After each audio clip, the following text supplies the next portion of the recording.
আজ বাংলাদেশ ইন্ডিয়ার ম্যাচ। এই ম্যাচে আপনি কাকে এগিয়ে রাখতেছেন? অবশ্যই ইন্ডিয়াকে রাখবেন, কারণ ইন্ডিয়াই ফেভারিট থাকবে।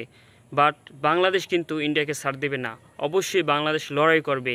শেষ এশিয়া কাপে কিন্তু বাংলাদেশ ইন্ডিয়াকে হারিয়েছিল 6 রানে, তাই বাংলাদেশ কিন্তু ইন্ডিয়াকে ছাড় দেবে না। বাংলাদেশে এরকম কিছু খেলোয়াড় রয়েছে, তারা যদি ফর্মে থাকে অবশ্যই ইন্ডিয়াকে হারাতে পারবে। বিশেষ করে ক্যাপ্টেন লিটন দাস, তিনি যদি ফর্মে থাকেন তাহলে ইন্ডিয়ার বোলারদের ঘুম হারাম হয়ে যাবে। এবং বাংলাদেশের টি-20 সেরা বোলার মুস্তাফিজুর রহমান রয়েছে, তার সাথে তানজিম সাকিব থাকবে অবশ্যই অভিষেক শর্মার উইকেটটা নেওয়ার জন্য, তিলক বার্মার উইকেটটা নেওয়ার জন্য। রিশাদ হোসেন থাকবে একাদশে।